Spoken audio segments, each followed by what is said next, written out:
Ini adalah pemakaman seorang kaya raya. Melihat muka semua anaknya, bukan saja tidak merasa sedih, tapi mereka juga diam-diam merasa senang.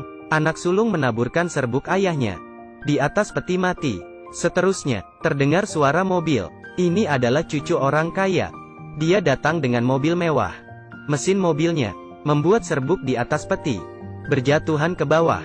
Setelah turun mobil, dia pakai kaca hitam dan merokok bersama beberapa teman yang banyak gaya, tidak kelihatan seperti datang ke acara pemakaman.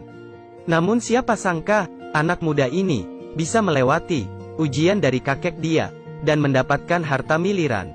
Kakeknya adalah seorang pengusahaan pintar. Dengan tangan sendiri, dia menghasilkan banyak uang, namun dia gagal dalam hal mendidik anak. Sebelum dia meninggal, semua anaknya terus-menerus ingin mendapatkan harta warisan. Hanya cucunya Jason yang tidak begitu. Ayah Jason sudah meninggal, kabarnya dia mati karena kakeknya. Sehingga hubungan kakek dan cucu tidak baik. Sebenarnya Jason tidak mengharapkan harta kekayaan kakeknya. Namun saat dia ingin pergi, pengacara memanggil Jason. Dia pun bilang, sebelum kakekmu meninggal dia merekam video untukmu. Jason dari rekaman itu, melihat kakeknya yang sudah meninggal, dan merasa sangat kesal. Dia pun mengangkat kakinya ke atas meja. Namun saat kakek bilang, ada sebuah kado besar, dia pun berubah menjadi serius. Kado ini adalah 12 bagian. Semuanya sangat berharga. Namun untuk mendapatkan kado itu, Jason harus melalui satu ujian. Dan jika dia menyerah, dia tidak akan mendapatkannya. Pengacara ini akan mengawasi seluruh proses. Dia memberikan satu tiket pesawat agar Jason besok pagi terbang ke Houston. Kenapa saya harus pergi? Kamu akan tahu nanti. Jason yang naik pesawat. Biasanya, dia duduk di kelas bisnis. Namun pramugara memberitahunya, tiket dia adalah tiket ekonomi. Dan tiket itu adalah tiket diskon. Tidak bisa di-upgrade. Jason pun merasa sangat marah. Selama ini, dia tidak pernah duduk di kursi ekonomi. Sial. Setelah turun pesawat, seorang petani kakek tua menjemput Jason. Nama kakek itu adalah Gus. Dia adalah teman baik kakek Jason. Jason pun bertanya di mana kadonya. Gus pun ketawa dan tidak menjawab. Keesokan hari jam 5 pagi, Gus membangunkan Jason. Melihat Jason yang masih bermalasan, dia pun menyetrum dia dengan listrik. Pagi. Apa masalahmu? Gus membawa Jason ke kebun dia untuk memasang kayu pagar. Setiap kayu akan mendapatkan $1. Dulunya, kakeknya pernah mengerjakan pekerjaan itu. Namun Jason tidak menganggap uang yang sedikit itu. Setelah Gus pergi, dia pun mulai tidur di atas kayu. Melihat Jason yang pemalas, Gus hanya tinggal diam. Dan setiap pagi jam 5, dia membawanya ke kebun. Jason pun sadar, mungkin ini adalah ujian pertama dia. Daripada bosan, akhirnya dia mulai memasang kayu pagar ke tanah. Awalnya dikerjakan dengan kacau. Gus sangat kecewa. Namun setelah beberapa hari, Jason memasang kayu pagar dengan rapi dan sangat bagus. Jason akhirnya melalui ujian pertama. Gus membawa dia pulang ke bandara dan bilang ke dia, apapun yang kamu kerjakan, jika dikerjakan seperti Anda memasang kayu pagar, maka Anda akan berhasil. Namun Jason tidak mengerti. Dia bertanya balik, mana hadiah saya? Gus hanya tertawa dan tidak menjawab. Jason yang merasa dipermainkan sangat marah dan menemui pengacara tadi. Namun pengacara bilang, kerja adalah kado pertamamu. Jason pun kesal dan merasa dipermainkan. Dia pun ingin menyerah. Namun pengacara suruh dia tetap bertahan karena kejutan ada di akhirnya. Jason akhirnya pulang ke rumahnya. Dia sangat terkejut. Apa yang terjadi? Pria ini sebelumnya adalah orang kaya raya. Namun sekarang dia miskin. Rumah mewah diambil orang. Semua perabot dikosongkan saat dia ke tempat parkir. Mobilnya juga diambil orang. Dan semua ini adalah rencana dari kakeknya yang sudah meninggal. Kakeknya bilang ke dia, ketika kamu serba tidak ada, dia akan mengerti tentang kehidupan. Dulunya Jason menghabiskan sebagian besar waktu bersama teman-temannya. Ujian seterusnya adalah dalam 1 bulan dia harus menemukan teman sejati.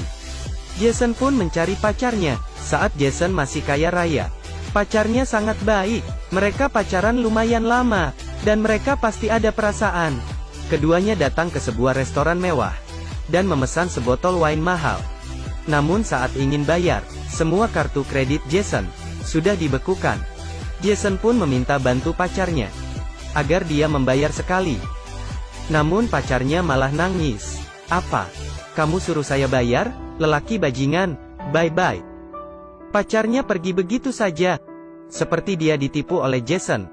Akhirnya informasi Jason bangkrut beredar dengan cepat. Semua teman-temannya yang mendengar Jason ingin pinjam uang, lalu menutup teleponnya. Jason pun sangat marah. Jason yang tidak ada rumah, hanya bisa tidur di sebuah kursi, dan diusir oleh seorang pembantu dengan sapu. Ketika dia di taman, dia bertengkar dengan pengemis karena memperebutkan kursi santai. Mereka ingin menentukan dengan tos uang koin. Namun, setelah mereka mencari, tidak ada uang di celana mereka.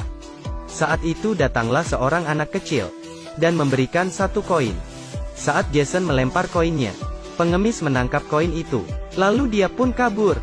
Jason pun kesal dan merasa dirinya sangat bodoh, dan terus-menerus dikerjain orang.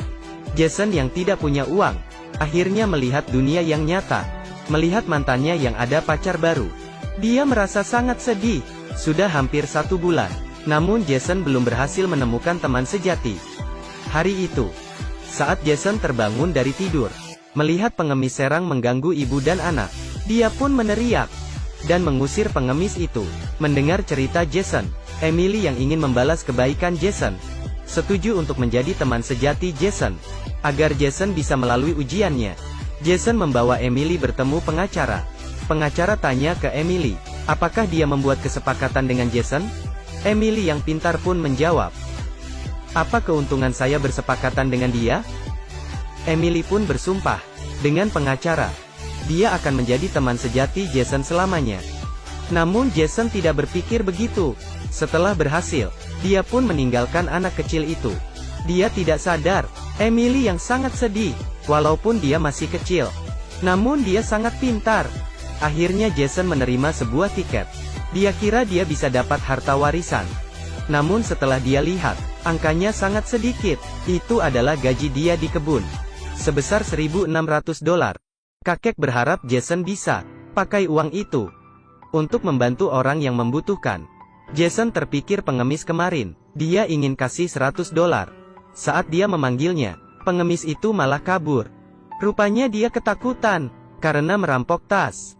Di dalam tas, Jason menemukan kartu pengenal mamanya Emily, dan juga tagihan rumah sakit Emily. Dia baru tahu, Emily lagi sakit parah. Jason ke rumah sakit, melihat Emily yang tidak memiliki rambut. Agar Emily tidak merasa malu, dia meletakkan tas di meja dan pergi. Saat itu dia pun terpikir untuk memakai semua uang untuk membayar tagihan Emily, karena Emily adalah orang yang butuh bantuan. Tanpa dia ketahui, Jason menerima kado ketiga, yaitu kerja, teman sejati, dan makna dari uang. Seterusnya kakek berharap Jason bisa berkeluarga dan bersama orang dekat untuk merayai hari ucap syukur. Akhirnya, Jason pun ingat Emily. Saat itu Emily sedang di gereja. Dia tahu waktunya tidak banyak. Dia takut setelah dia meninggal, mamanya akan kesepian. Dia pun minta Jason menjaga mamanya. Jason tidak sanggup melihat Emily sedih, dan setuju merayakan hari ucap syukur dengan mamanya. Sampai di rumah, keluarga Jason terus bertengkar demi harta warisan. Jason marah dan pergi. Dia memandang rendah keluarga yang mata duitan. Ujian seterusnya semakin susah. Kakek meminta Jason pergi ke Afrika, agar dia tahu pentingnya belajar. Jason pun berpisah dengan Emily, dan berjanji akan pulang sebelum hari Natal. Dia pergi ke sebuah kampung kecil. Kehidupan di sana sangat susah, namun semua orang sangat bahagia. Jason bekerja di sebuah perpustakaan yang didirikan oleh kakeknya, dan belajar banyak ilmu dari buku. Jason datang ke sini, ada alasan lain. Ayahnya dulu meninggal di situ. Hari itu, Jason bersama warga setempat pergi ke lokasi kematian ayahnya. Dia baru tahu, rupanya dulu ayahnya bosan dengan bisnis keluarga, dan ingin kabur dengan pesawat.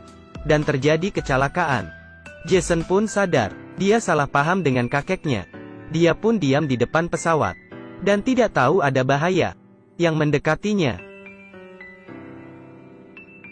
Sekelompok penjahat menculik cucu orang kaya, dan mengurungnya di kamar kecil, untuk menebus uang yang banyak.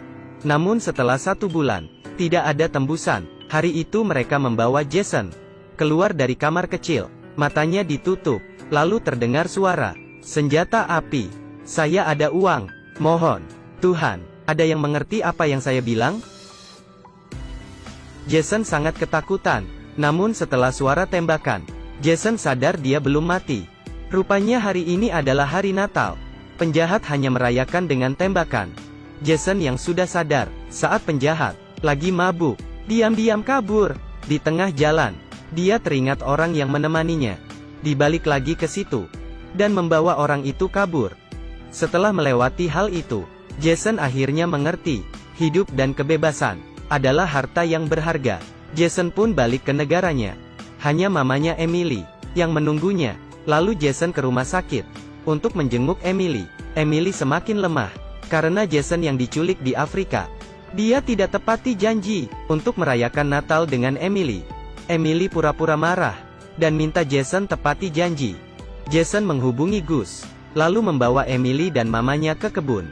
Gus pun membuat rumah sesuai dengan suasana Natal, dan dia membuat salju palsu. Emily yang berjalan di atas salju, melewati Natal yang paling bahagia, dan Natal terakhirnya. Malamnya, Jason menerima rekaman kakeknya. Dia berharap Jason bisa mengejar mimpinya dengan berani. Namun selama ini, Jason yang melewati hari demi hari, tidak memiliki mimpi sendiri. Jason menemui Emily, dan bertanya tentang mimpi Emily. Emily bilang, "Mimpi saya adalah bersama orang yang kucintai. Mereka saling mencintai. Mereka mencintai saya."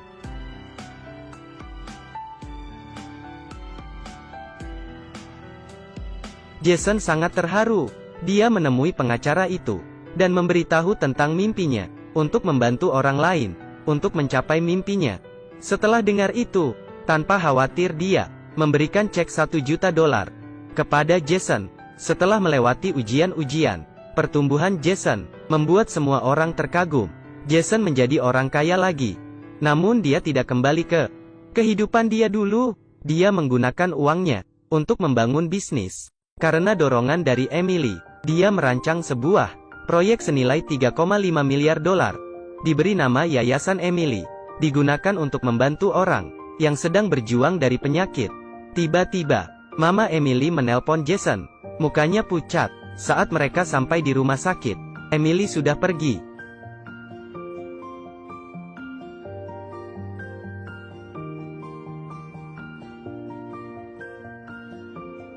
Kepergian Emily menjadi penyesalan terbesar di hati Jason, karena Emily tidak bisa melihat pendirian yayasan atas nama dirinya sendiri, Yayasan Emily. Tidak lama kemudian, pengacara menemui Jason lagi. Kakek memberikan kado terakhir, seluruh warisan kakeknya. Jason sekarang sudah memenuhi syarat mendapatkan warisan dari kakeknya sebesar $20 juta. Jika tidak inflasi, ini adalah ratusan miliar rupiah. Selama ini, Jason melalui banyak ujian, dan mendapatkan kado berharga, makna dari pekerjaan, nilai dari uang, persahabatan yang berharga, belajar ilmu baru, keluar dari masalah, memiliki keluarga, tertawa dengan hati yang bahagia, melalui hari yang sempurna. Di hari-hari yang sangat sederhana, Jason belajar untuk bekerja keras, dan berterima kasih, dan menemukan mimpinya sendiri.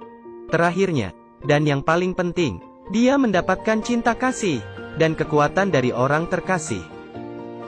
Film ini adalah The Ultimate Gift. Seperti film sebelumnya, The Ultimate Life. Teman yang tertarik, bisa coba cari, ditonton bersama akan makin bagus. Kebahagiaan orang kaya, kita tidak mengerti, namun jika hidup dengan baik, setiap orang akan mendapatkan kado yang paling berharga. Baiklah, film berakhir di sini. Terima kasih. Sampai ketemu lagi. Bye-bye.